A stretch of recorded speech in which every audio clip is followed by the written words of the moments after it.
Fallout has been one of my favorite franchises since the release of Fallout 3 back in 2008.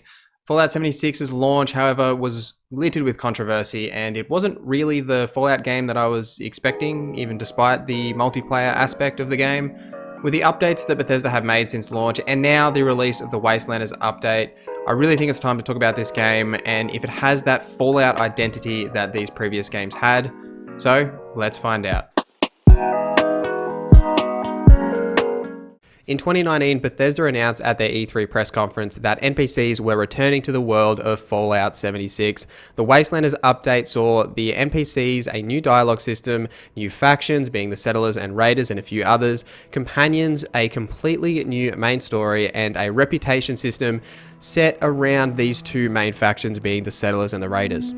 For this review, I wanted to take the approach of a new player rather than signing into my existing level 17 character from back at launch.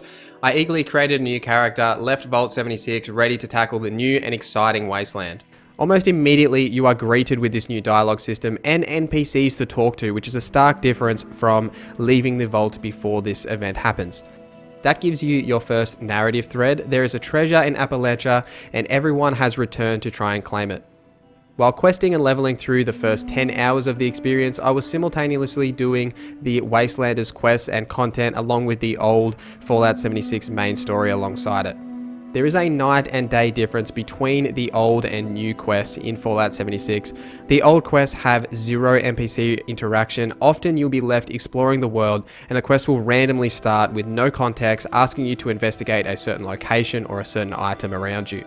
While some of the original main story quests try to mask this behavior by having an NPC at certain locations in the main story for you to talk to, though these conversations are, for the most part, empty conversations that add a little bit of backstory and lore to what's happening in the quest, but there isn't really any substance to what's happening here. The new Wastelanders quest typically begins like a quest from any other Fallout game or Bethesda game you've experienced before. You stumble across an NPC, you learn some backstory about the character, and they request for your help. These quests, even if presented with a similar fetch quest, are noticeably more enjoyable to me due to the interaction with the NPC and the dialogue options. The tasks feel more naturally presented to you. As the player, you're provided with direct context for the task that you're performing, and this adds emotion and believability to the world, rather than feeling static and just really getting objectives from your pit-boy to push you forward. This has always been a strength of Bethesda's open worlds, which was noticeably absent in Fallout 76 before the Wastelanders update.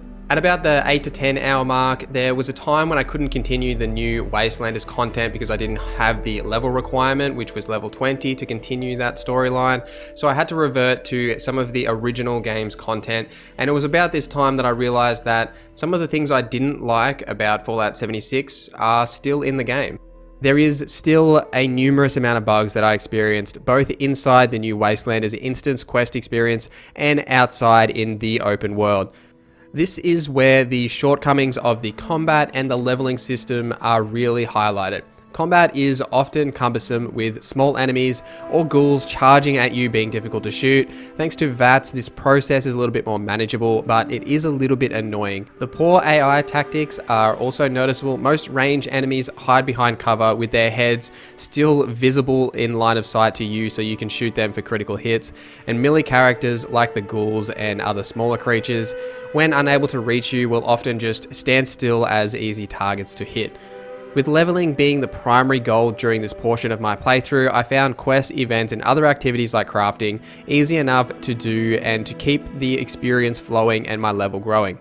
When exploring, it was not uncommon to come across an enemy that was way above my level range that would instantly kill my character. These moments were not enjoyable and happened fairly regularly while at the lower levels, and I was mostly sticking to the general leveling areas that I was supposed to be in, following the main quest markers. As the levels begin to flow and your understanding of the game mechanics grow, often some of these scenarios and even choosing to engage in them by cheesing the AI is possible, and it turned these negative moments into a positive challenge for me. Even when I come across characters that were significantly higher level, I wanted to give it a shot for the experience and the possibility of a loot that may drop. When I think about what Fallout means to me, it's the dialogue system, the companions, the freedom of the world. Combat and survival haven't really been the focus of a Fallout game before this title, and this is the approach that Bethesda took with Fallout 76 at launch, not having NPCs and not having a dialogue system. The most interaction with characters in the world comes from robots with that terrible robotic voice. Are you from Vault 76? I saw your overseer. She was chuckling to herself about... Or listening to holotapes that went on for far too long. With the new interesting NPCs to talk to, the world feels so much more alive. Well, I may not trust them, but I trust you. You had to make a decision. As mentioned, Bethesda has introduced a companion system akin to their other titles, with Beckett and Sophia being the two primary companions in this instance. You can only have one companion active at a time by placing their unique item at your camp. They will spawn once you put the item down, and they will roam around and typically linger at that specific item. The companions will send you out on their own quests to complete. I did, however, find that most of these quests are generic fetch quests or kill a certain character.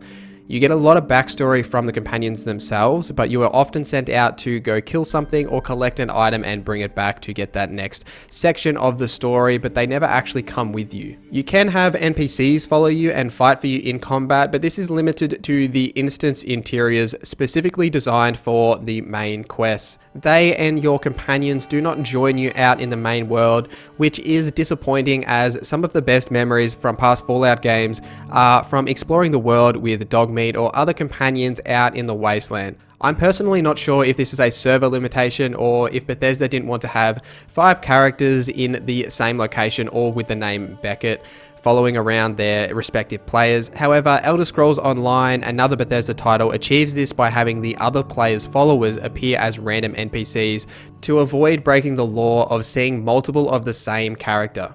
This is a feature that I would love to see Bethesda introduce into Fallout 76, as the open world does often feel lonely when you're exploring.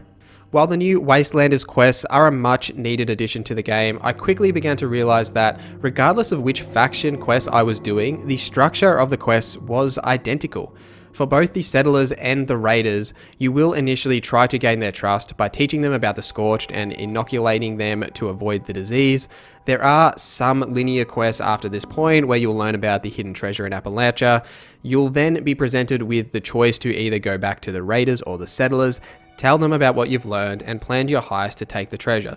Now, I'm being intentionally vague about the specifics of this story, as I don't want to spoil too much for you, but these quests for both factions are 3 setup quests to gather your party. Then you'll go out on this specific heist, an event will happen that'll send you on another quest. Then after that, you'll go through the final mission. Structurally and functionally, these perform basically the same, regardless of the option you choose. I personally went with the Raiders, as I found the Settlers to be lacking any really interesting characters besides one, and the Raiders were filled with interesting and unique characters that felt extremely Fallout-y and fit the lore of the game very well. The Raiders seem to have much more of a fleshed out backstory and more interesting characters to engage with throughout the experience. Bethesda's writing chops are shown off here in some of these quests, as you meet some of these more interesting characters that I can remember in a Fallout game. Rara and Gale are some of the really significant standouts, and I feel like these names are going to stick with me for a long time. You can do all the setup quests with each faction. The game will specifically tell you when the point of no return is. However, you aren't locked out of any activities after the final quest has been completed. You can perform the daily quests with each faction. The only real difference is the amount of reputation gain you gain for joining that one faction. The lack of variety here in the faction structure or even faction specific quests is noticeable, and there is no legitimate consequence to your actions regardless of the option you choose, which is a negative to the experience. There is already little reason to create a second character in Fallout 76, and Wastelanders could have been a great opportunity for Bethesda to add a significant choice to expand the replayability of the game. For example, siding with the Raiders could lock you out of some of the gold bullion rewards from the Settlers and vice versa. The only difference to either faction is some cosmetics that you get for completing the main quest, and which characters join you throughout the final mission. Playing Fallout games, I always find myself falling into a familiar mindset. I turn on the radio, listen to that 50s music, I explore, I quest, I basically live in that world. And with Fallout 4 it added the extra step of returning to your settlements, that kind of thing. But this loop is a comfort zone for me. If you've played a Bethesda game like an Elder Scrolls or a Fallout game, you may know this feeling I'm talking about.